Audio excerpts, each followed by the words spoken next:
eCapitol News Director Sean Ashley joins us now with other developments at the Capitol. Sean, thanks for being with us. You're very welcome. Well, we understand there's been a lot of registration to vote in the upcoming elections. When does early voting start? Well, early voting is actually already underway. Those individuals who have requested absentee ballots are filling them out and sending them in. Other individuals who would like absentee ballots have until October 31st to request those.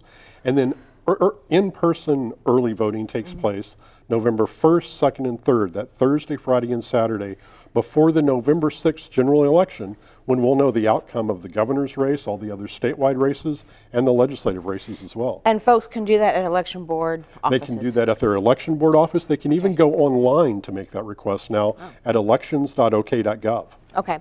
Turning to some serious news from the Supreme Court, a ruling about juveniles who've been given life sentences. I understand our state pardon and parole board may have a role to play in all this. Yes, this is a combination of the U.S. Supreme Court's ruling, a Court of Criminal Appeals ruling here in Oklahoma, and some discussions among legislators. There are approximately 40 juveniles serving life without parole sentences in the state of Oklahoma, and those life without parole sentences have essentially been ruled unconstitutional, except in the most extreme cases.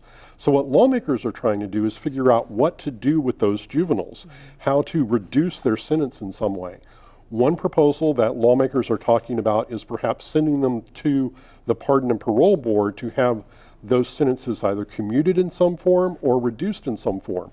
Normally, the Pardon and Parole Board doesn't reduce sentences, so its chairman, a former district judge, said it may be better that if those cases went back to the courts from where they originated and have them deal with them. It'll probably be the next legislative session before we see that resolved. Okay, and I know those doing that time are waiting on pins and needles to see what happens. Exactly. Moving to wildlife, there's an interim study that's looking at land acquisitions by the Department of Wildlife. Why?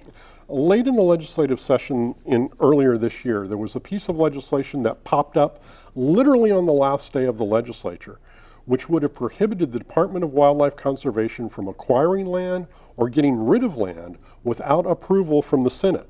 Now, that bill didn't go anywhere. Senators were concerned that it involved them too much in the day-to-day operations of the Department of Wildlife Conservation. The issue is many farmers and ranchers and others in the ag industry are concerned about the department's acquisition of land, particularly in rural areas. That land, they fear, could be farmland, which would be taken out of production.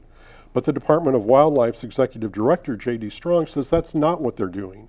Okay. What they are doing is picking up the scruffy stuff, the land that provides habitat for wildlife that needs to be preserved in Oklahoma, and therefore making it available to hunters and fishermen across the state. All right, we know eCapitol will keep a close eye on that for everyone. Sean Ashley, thank you for being with us. You're very welcome.